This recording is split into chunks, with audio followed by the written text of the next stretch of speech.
Jack never imagined that after finding out his best bro was actually a girl, their bond would turn tender and ambiguous. All their classmates looked on with envy, for she was the prettiest girl in the whole class. No one knew the truth, though. 7 years ago, they'd been regular guy best friends. When they met again, she transformed into a young woman. Her appearance had changed entirely, yet her personality stayed exactly the same. She still loved all the same guy hobbies, gaming being her favorite pastime. She hid this side of herself at school, afraid others would label her weird. But with Jack, she never needed to put on a mask. When they were alone, she could freely be herself without worry. Watching Jenny's cute expression, Jack couldn't help but reach out and ruffle her hair. The sudden gesture flustered Jenny completely. 悪かったって。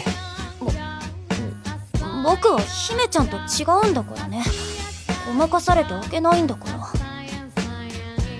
あれ、もしかして春樹って可愛いのか。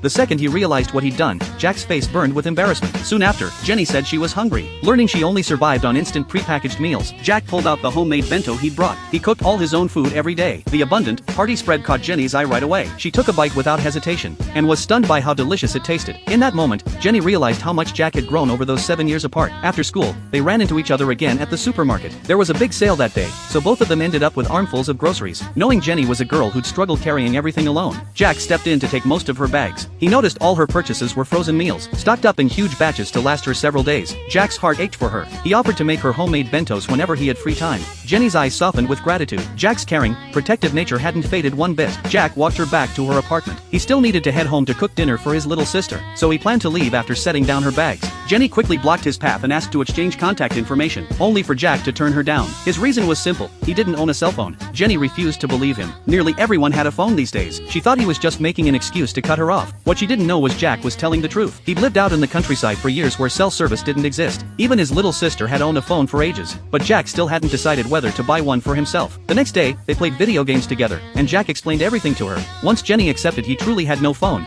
they made plans to go shopping for one together over the weekend. That evening, Jack sat down to dinner with his sister. She suddenly begged him to take her out for ice cream. He agreed and headed out with her. Jack was shocked to see his sister had dressed up carefully for the trip. She hated the thought of strangers judging her as a country bumpkin. Jack couldn't wrap his head around why she cared so much about appearances. Just then, Jenny appeared in front of them. When she spotted a pretty young girl standing beside Jack, her mood soured instantly. It had been 7 long years since they'd separated, so Jenny didn't recognize the girl as Jack's little sister at all. 可愛らしい子ですね。え？彼女さんですか？